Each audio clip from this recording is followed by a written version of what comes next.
Hai, aku Giselle balik lagi di Jurnal Giselle. Kali ini aku mau ngebahas penggunaan motor klasik.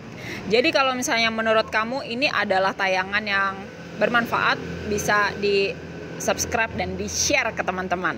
Pertama-tama aku mau ngasih tahu kalau misalnya pada umumnya kendaraan bermotor itu punya waktu efektif 5-10 tahun. Jadi kalau misalnya kita menggunakan motor atau mobil yang usianya lebih dari itu, kita mesti punya perlakuan khusus. Perlakuan khususnya apa? Salah satunya kita harus mengenali kendaraan itu terlebih dahulu. Kendaraan ini apa? Kita kenalin aja.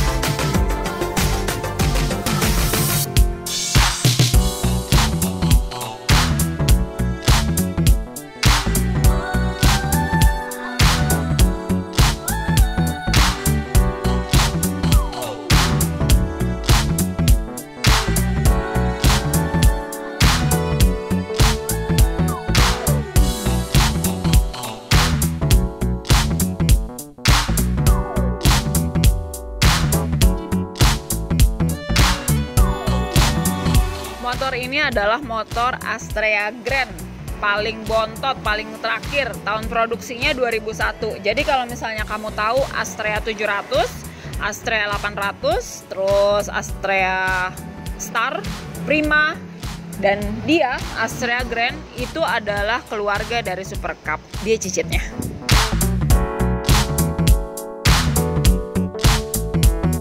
Dengan kapasitas mesinnya 95 cc, dengan jalanan lurus mendatar, dia bisa menempuh 90 kpj.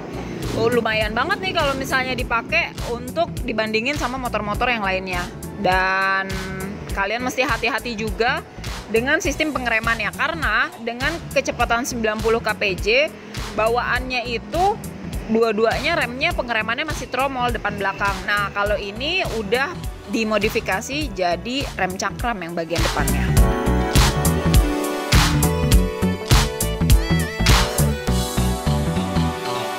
Kira-kira menurut kamu hal apa aja sih yang perlu diperhatikan lebih detail untuk menggunakan motor seperti ini dan sejenisnya? Yang pertama-tama, aku mau nanya, kalau menurut kamu saat mengendarakan motor harus konsentrasi atau fokus? Jadi kalau misalnya ngendarain motor ini, menurutku itu kan perbedaan antara konsentrasi dan fokus itu cuma di satu titik ya. Nah, ketika konsentrasi kita konsen terhadap apa yang kita lakukan, apa yang kita lihat. Jadi lebih baik konsentrasi di atas motor, di atas mobil, semua hal yang dikendarai. Konsentrasinya juga karena dalam naik motor kita melakukan banyak kegiatan di satu waktu. Contohnya apa aja? Kita duduk di atas roda 2, kita harus seimbang, balancing. Terus kita mesti tahu kapan kita harus buka dan tutup gas, kapan kita harus ngerem, kapan kita harus manuver, kapan kita harus nyalain sen, dan semuanya itu harus dilakukan sesadar-sadarnya dan penuh konsentrasi.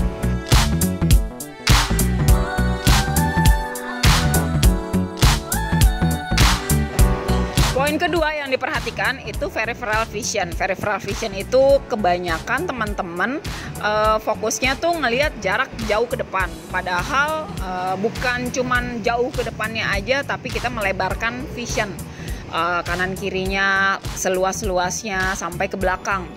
Gimana cara ngeliat ke belakang? Kita dibantu dengan spion. Nah, perlu diketahui dengan kita ngeliat spion aja, kita masih punya blind spot sekitar 40 derajat di sekitar sini nih. Jadi nanti pas pertama kali duduk kita ngecek spion, itu ada sisi di mana kita nggak akan tahu di situ ada objek.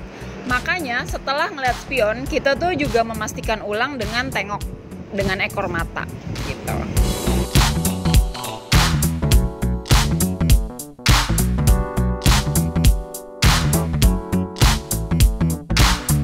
Setelah konsentrasi dan peripheral vision, hal yang perlu diperhatikan lagi itu adalah cara memberhentikan kendaraan. Gimana caranya? Ada banyak. Salah satunya pengereman. Banyak banget orang yang bilang kalau misalnya ngerem itu berhenti. Padahal pengereman itu cuma salah satu cara untuk memperlambat laju kendaraan. Yang kedua, bisa juga nurunin gigi. Kalau misalnya motor rotasi gear apa ya ngomongnya ya, kalau misalnya ada pakai kopling atau enggak, motor-motor kayak gini juga kan dia masih ada perpindahan gigi, itu diturunin ke gigi yang paling rendah atau yang lebih rendah, 2 gigi lebih rendah. Habis itu bisa juga kalau misalnya kalian sering nonton balap dalam kecepatan tertentu, itu mereka membuka badannya sebesar-besarnya supaya jarak anginnya tuh kok jarak ya, lebih paling enggak kayak semacam terpaan anginnya tuh lebih banyak, jadi dia melambat. Itu juga. Yang keempat, bisa juga nurunin kaki kayak naik sepeda. Itu juga nyeret kaki itu memperlambat laju kendaraan. Yang terakhir, yang paling buruk adalah kita mesti setelah semua step itu dilaluin dan laju kendaraannya masih terlalu cepat, cara paling buruk adalah menabrakkan ke benda yang tidak bergerak kayak ke pohon atau benda objek lainnya. Tapi kita harus siap dan tahu cara supaya kita tidak melakukan hal yang paling buruk itu, gitu.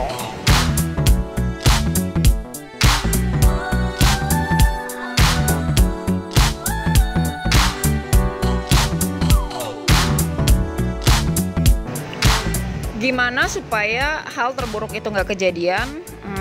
Kalian harus tahu kapan kita mesti tutup gas, kapan harus melakukan ngerem, terus juga kapan kita harus memulai memberhentikan laju kendaraan. Contohnya ketika latihan ya, bisa dilakukan kalau misalnya sedang kendaraan macet, itu kita masih melihat peluang di mana aja lokasi yang masih bisa kita masukin sambil melakukan usaha memberhentikan laju kendaraan kayak gitu.